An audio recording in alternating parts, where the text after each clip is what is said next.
Hey everybody, HomeSliceHenry here, and in today's video, we're taking a look at my climb to reach veteran rank in Season 19 of Pokemon Go Battle League. As of the time of recording this video, there are less than 300 people globally who have made veteran rank this season, so it's definitely one of my earliest veteran ranks that I've ever done. The team is built around my perfect IV Shadow Salamence, which this season finally got access to a bait move in Fly. I have Solar Beam Solgaleo on the lead, Palkia Origin as the safe switch to lure out any potential counters to Salamence, and the Shadow Salamence in the back to help sweep the endgame. So without further ado, let's hop into the matches.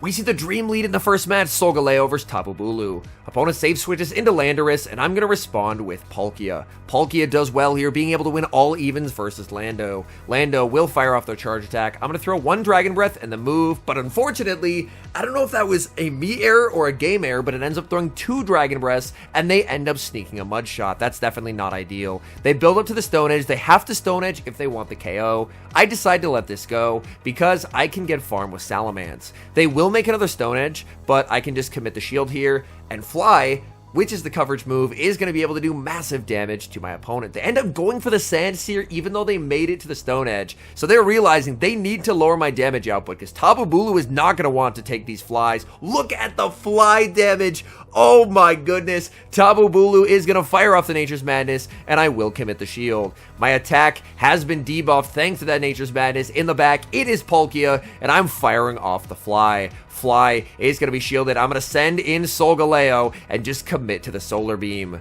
Palkia does have a very good matchup versus Solgaleo, and that's part of why I did want to run Solar Beam. In case I get stuck against the Palkia or a water type like Kyogre, then I have a get out of jail free card. That Solar Beam connects, dealing massive damage. Opponent will go for the Aqua Tail. These double resisted fire spins doing basically nothing, but they're just far too low. They go for the Spatial Rend as it does do slightly more, but I do get the farm down, and I exit with a Psychic Fangs loaded. Psychic Fangs KOs Tapu Bulu, and I'm able to take the Game 1 victory. Moving into game number 2, Solgaleo into Gyarados. This is a terrible lead. I'm going to save switch into Palkia. Opponent responds with Xerneas. This is not a good start to a game, but this is the goal of the ABB style team. I'm safe switching the Palkia to check for any potential counters to the Salamence, and I'm able to bait out the Xerneas, which is very, very nice. I'm going to fire off another Aqua Tail as they choose to farm up to 100 energy. They're now going to fire off their charge attack, and I'm very okay with just letting this go. Moonblast will pick up the knockout, but now I can get energy on Solgaleo, and Solgaleo's energy can potentially be valuable if I can make it to a Solar Beam. They go for the close combat, that does some damage, and it will limit the farm. I'm going to be sending in the Salamence as soon as I see that Gyarados. They're waiting the clock. In comes the Gyarados. I send in the Salamence. Dragon Breath adding up quite a bit here. Gyarados, definite core breaker for this team, but not a Pokemon you see often in Masters. They bait with Aqua Tail. In comes Mewtwo, and Mewtwo will be met with a Fly. Fly has to be shielded. Shadow Salamence deals absolutely massive damage. Opponent is one shy of the back-to-back. If I just throw a Dragon Tail here, I'm getting outpaced, so I'm forced to actually undertap here and just click the move right away.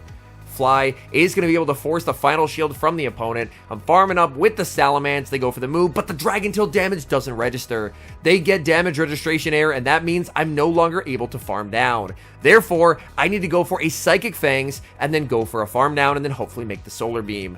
I go for the farm down, but they get the damage registration error again. The Fire Spin doesn't KO. They get the Shadow Ball, and unfortunately, we're not able to win that game. A tough lead awaits me in Game 3, Solgaleo versus Landorus. The safe switch to Palkia. They're staying in and going for a Sand Seer Storm, so they don't have an amazing response to a Palkia safe switch. They're staying in, debuffing me, sending in their own Palkia. I'm going straight for the Spatial Rend. This guarantees me switch advantage or a shield. They're just going to shield and farm down here. I'm not dealing as much Dragon Breath damage as I typically would due to the Sand Seer Storm, but so far this game has gone about as well as it could have for how bad of a lead it was. I baited out the Palkia, I got a shield advantage, and the Landorus didn't store any energy. They threw their energy right away, so this is pretty nice. I'm going to go for the Psychic Fangs. I'm never in a position where I can farm down here. Ideally, I just want them to throw energy, and then I can potentially snipe with the Shadow Salamence. Aqua Tail is going to connect. Send in the Salamence in the back. It's a Giratina Origin, and this is looking very good for Salamence. Salamence commits the shield. Opponent goes for the Ominous Wind, hoping for the boost, but the boost cannot save them. No boost occurs, and now there's just Salamence with way too much energy to possibly deal with. And Salamence is now going to be able to fire off the fly at the Landorus. Landorus, only one shield remaining, uses it here. I'm now going for the outrage, and this is going to be good night to the Landorus. Shadow Salamence picking up the KO. In comes Palkia. Palkia gets farmed down as well, and we move to 2-1 in the set.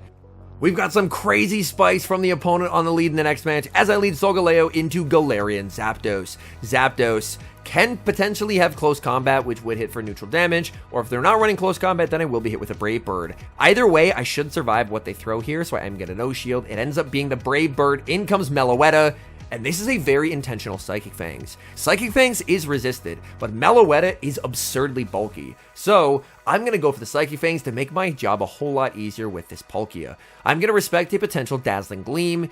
It does only end up being the Psyshock bait, however. I'm farming up with the Palkia, and I'm firing off an Aqua Tail. They have a lot of energy here. Are they wanting to shield? Yes, they are, but Palkia is going to be able to make it to Aqua Tail number 2. They're now forced to double shield if they want this energy, and they're going to let that through. If they send in the Zapdos, Zapdos is going to get torn to shreds by Dragon Breath. They already took a lot of damage. They're going to send in their final Pokemon, which is Palkia. It'll be close if I can get to a Spatial Rend or not. They are going to take that decision out of my hands. So they will fire off the Aqua Tail. Clock's up. In comes Salamence. These Dragon Tails shredding the Palkia. They send in the Zapdos. Zapdos getting farmed down as well. And we're going to move to 3-1 in the set. Very spicy team from the opponent. And now we're 1 win away from hitting Veteran. And we've got a terrible lead. Solgaleo versus Palkia Origin. I save switch into my own Palkia. Opponent is going to respond with Dialga. I'm going to build up to the Spatial Rend and bait with the Aqua Tail. Landing the Spatial Rend is very nice as the Palkia, so a lot of Dialgas like to go for the shield. It looks like they switched fast enough that I'm not going to make the Spatial Rend just barely. Time to check their counting. Is it on? It is. Very, very good counting by my opponent. But this is honestly what I wanted. I needed to bait out the Dialga, and now I can go for a massive amount of energy on Solgaleo. And Solgaleo getting closer and closer to that Solar Beam. And I have a choice to make. Do I want to shield? I decide yes. I need to preserve this energy. Because if they send in Palkia, you already know what's happening. I'm going straight for the Solar Beam with the Solgaleo. Solar Beam, big damage, the switch into Salamence. And in the back, it's going to be Landorus. And this game is going to come down to a 50-50 call. If they successfully send Tear Storm bait me, they can outpace and win the game. I'm thinking about it. I call it. It's the Sandsear Storm. Opponent sees the writing on the wall and concedes the match. And the 4-1 does help us reach Veteran rank. Now 5 battles isn't a lot for a video, so I did end up doing a second set with the team as well. The lead's not getting any easier as I see another Palkia staring down my Solgaleo. Same game plan as before, just save switch into my own Palkia. They're going to bank energy, send in Xerneas, and this is a very rough start to set number 2. Nevertheless, this is what I needed to happen. I needed to bait this out. So I will go for the Aqua Tail. Opponent, and when they send in the Xerneas, they really like farming up to 100. So you're able to make a second Aqua Tail, and that sets up very nice farm down range for the Solgaleo. They're going to fire off the Moonblast. I'm never going to be shielding this because I'd have to double shield, and going down 2 shields is just a mistake because then you just get swept by Palkia, and I'm just going to go for farm with Solgaleo. They go for the close combat. The nice thing here is by tanking in close combat, I'm still not in a range where Aqua Tail can KO. They send in the Palkia. They're farming up a ton, and I make it to the Solar Beam. Let's go. I feel like it's a bit of a telegraph Solar Beam, but they still don't respect it. I switch into the Salamence looking for the snipe. They should have just blind clicked Spatial Rend so I commit the shield, but they went for the Aqua Tail, and in the back it's Landorus. If I just didn't go for the snipe there, then I would have been in a guaranteed winning position because I would have had 2 shields. But now this comes down to another 50-50. Last time I called the bait and it won me the game. You know what? Let's go 2 for 2. No shield. This time it is the Stone Edge, and unfortunately I'm just going to get outpaced here. And so there's not a point in shielding because whether I shield or not, the game's over. So I am just going to no shield. Well done to my opponent for full sending there. And we do take that loss. Amazing lead in the next match, Solgaleo versus Xerneas. Opponent is going to save switch into Mewtwo, and I'm going to respond with Palkia. Palkia farming up energy. Mewtwo is going to fire off the Psystrike. I really like being the Palkia in this matchup because you can always tank a Psystrike, and you're never going to be in any danger of the opponent Psycho cutting you down. Here, I was actually 1 dB short of a Spatial Rend, but my opponent ends up committing the shield anyway, which is quite nice, as an Aqua Tail doesn't KO from that range.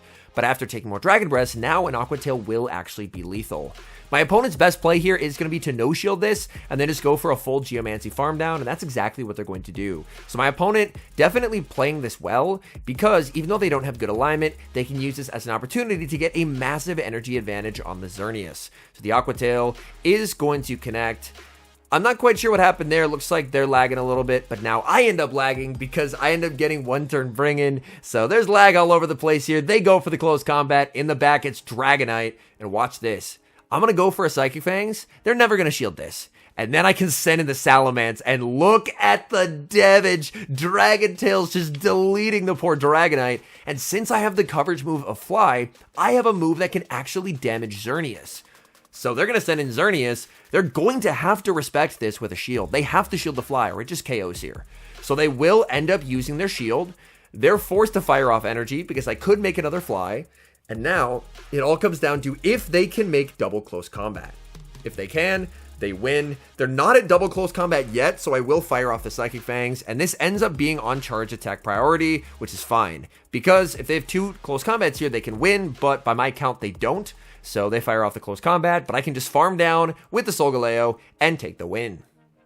We move to game 3, and that's not the lead we were hoping to see. Solgaleo versus Zygarde. I save switch into Palkia, and my opponent is staying in this matchup. They're going to go for a Crunch. That's very okay. I'm never going to be shielding a Crunch here. Crunch does basically nothing from Zygarde. I'm farming up a ton of energy, and I'm going to go for the Aqua Tail bait. If I bait, it'll be very close if I can make it to a Spatial Rend here. I'm farming up, and I just can't get there. If my opponent's counting, they know that I'm short, so they can no-shield, and they do know that I'm short. This is a little bit uncomfortable. They have a lot of energy on the Zygarde. I don't really want to send in the Salamence. So I'm going to send in the Solgaleo and no shield. Zygardes love to bait. And there it is. They end up baiting with the Crunch. So that works out very, very nicely for me. And now I have a choice to make. Will I double shield here? I call it again, and it's another Crunch. In comes the Salamence. Salamence able to snipe down the Zygarde. What do they have in the back? They bring in Ho-Oh, and if this is their best response, they are weak in the back. Oh my goodness. Fly will be shielded. Opponent, they're going to go for a Brave Bird, and I'm shielding. This will force them to switch, so they are going to have to switch out. What do they have in the back? They have a Landorus, and Landorus is not going to appreciate the Fly damage, so I will fire off the Fly. Fly connects. Landorus gets KO'd. They can send back in the Ho-Oh, but Ho-Oh is going to get absolutely cooked. Shadow Salamence, it loves this new pacing. Fly KOs the Ho-Oh, and we take the win. Moving to game 4. These leads are just brutal, this set. My goodness. Solgaleo versus Ho-Oh. I send in Palkia. My opponent does have pretty decent reaction time there. They didn't end up over-tapping into another Incinerate like I was hoping. They're going to send in Dialga. I fire off the Aqua Tail bait. I get the shield. And the threat of making it to a Spatial Rend, which I think I couldn't quite have got there since they were quick on the swap, but the threat of a potential Spatial Rend is enough that my opponent actually does end up firing off their energy. And now for Solgaleo, I'm going to go for 1 Psychic Fangs and a farm down. Trying to farm down from this health range without getting a debuff first is a fool's errand, so I'm just going to debuff them, and now I can fully commit to farm, and I'm going to have a 2-shield Shadow Salamence in the back. And Shadow Salamence, as we saw last game, can do some very nice work once you bait out its best counter. So now I'm going to send in the Salamence. Ho-Oh is going to be firing off energy, and I do get the Dragon Tail through. That's quite nice. They're going to go for the Brave Bird. What do they have in the back? It's going to be the Zygarde. These Dragon Tails are chunking, and I have 1 win con here. Full send the Outrage. It connects massive damage onto the Master League's bulkiest Pokemon. I will commit the shield. I think I'm okay here. The Crunch debuffs my defense, and I no longer think I'm okay. If I can save the Salamence and switch out, I have a win con. The switch timer is a ½ second from being up. I had a Psychic Fangs loaded, but that's not going to KO Ho-Oh from this range, so there's not a point in throwing. Sacred Fire will pick up the KO, and unfortunately, we do lose that match. We've got a great lead in the final match, Solgaleo versus Dialga Origin, and the Dialga is staying in, which is even better. I'm going to farm up to bluff a potential Flamethrower to see if I can grab a shield from my opponent. They're never going to shield the Psychic Fangs, but if I build up to a Flamethrower, maybe there's a chance, but no, they're not going to fall for it. So I'm just going to go straight Psychic Fangs now. as I can continue to debuff their defense and apply more and more pressure via Fire Spin. They're going to be firing off the Roar of Time. I'm very comfortable no shielding here. They send in Palkia, and I'm going to send in my own. They are going to be able to outpace and make it to a Spatial Rend. I will commit the shield and then fire off a Spatial Rend of my own. Best case scenario is that they end up shielding back, but it's highly unlikely they will. They're probably just going to let this through, and then they can just farm with their Dialga. So Spatial Rend will pick up the KO in the back. They have Lugia. Unfortunately, they're running a team that was incredibly strong to Salamence, so I will just end up resigning the match. All in all, the addition to Fly for Shadow Salamence is a truly amazing one. This takes it from a Pokemon that was more or less viewed as like irredeemable trash, like fast move pressure, can't really do much of anything, into a Pokemon that has legitimate Master League play. Like across those two sets, I definitely felt like Salamence was putting in a lot of work in the end game. The Dragon Tails are very impressive, but not only that, being able to actually get to charge attacks was very, very nice. I do think more often than not, people will tend to prefer Dragonite because Dragonite does have the steel coverage with superpower, but I do think that there is definitely a place in the meta, a small niche for Shadow Salamence, being that it can output a tremendous amount of fast move pressure, and with Fly, it has coverage against those fairy types that Dragonite just can't really do anything against. So I definitely don't think it's top meta by any means. Like Palkia and Dialga are still definitely the king dragon types, but when you're going for like, instead of an S tier dragon type, more like a B tier dragon type, I feel like Dragonite and the Shadow Salamence both end up in and around that tier, whereas Dragonite ends up having a bit more utility because there's a lot of steel types out there, but if you want to use Salamence, you can build a team around it and have a tremendous amount of success. Anyways, thank you guys so much for watching. If you're enjoying the content, make sure to leave a like and subscribe to the channel if you haven't. And a special thank you as always to our members here on YouTube. The support you guys provide is sincerely appreciated. So thank you guys, oh so very much. And until next time, I've been HomeSliceHenry.